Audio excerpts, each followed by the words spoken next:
আপনি কি জানেন রামায়ণে এমন একটা চরিত্র আছে যার নাম খুব কম মানুষ জানে?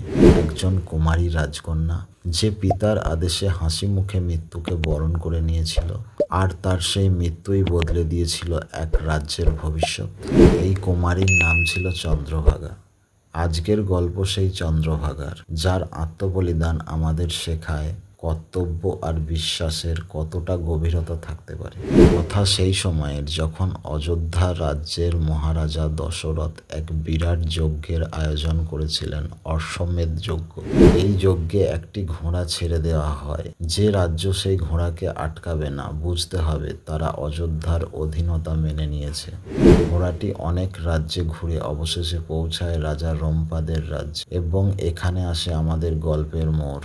রাজা রম্পাদ ছিলেন অযোধ্যার বন্ধু এবং ঘোড়াটিকে আটকাননি, বরং তিনি সম্মান জানিয়ে ঘোড়াকে পুজো করতে বলেন নিজের মেয়ে চন্দ্রভাগাকে। এখানে ছিল একটা নিয়ম, অশ্বমেধ যজ্ঞে ঘোড়ার পুজো করলে সেই ঘোড়ার সঙ্গে এই কুমারীকেও যজ্ঞে উৎসর্গ করতে হতো, অর্থাৎ জীবন্ত আত্মবলি। রাজা রম্পাদ জানতেন এই নিয়ম, তবুও তিনি রাজ্যের মান বাঁচাতে নিজের কন্যাকে উৎসর্গ করার সিদ্ধান্ত নেন।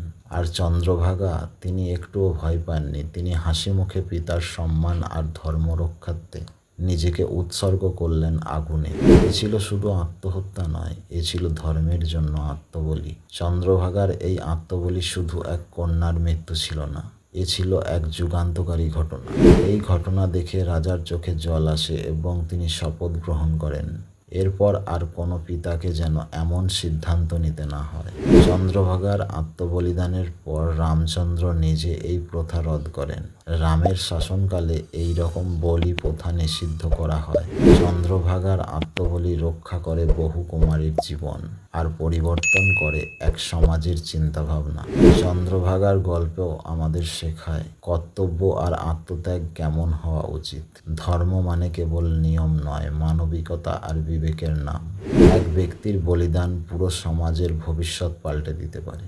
আজকের দিনে দাঁড়িয়ে যখন আমরা আত্মত্যাগ বা ধর্মের কথা বলি, তখন চন্দ্রভাগার মতো মানুষদের স্মরণ করাটা সত্যি প্রয়োজন। আপনারা যদি চান এই ধরনের আরও অজানা পৌরাণিক কাহিনী জানতে, তাহলে অবশ্যই সাবস্ক্রাইব করুন মাইন্ড টু হার্ট চ্যানেলটিকে। আপনার মতামত কমেন্টে জানান। আপনার চোখে চন্দ্রভাগা কি শুধুই এক কুমারী রাজকন্যা, নাকি এক যুগের পরিবর্তনের নায়িকা? শেষ পর্যন্ত দেখার জন্য ধন্যবাদ। জয় শ্রীরাম।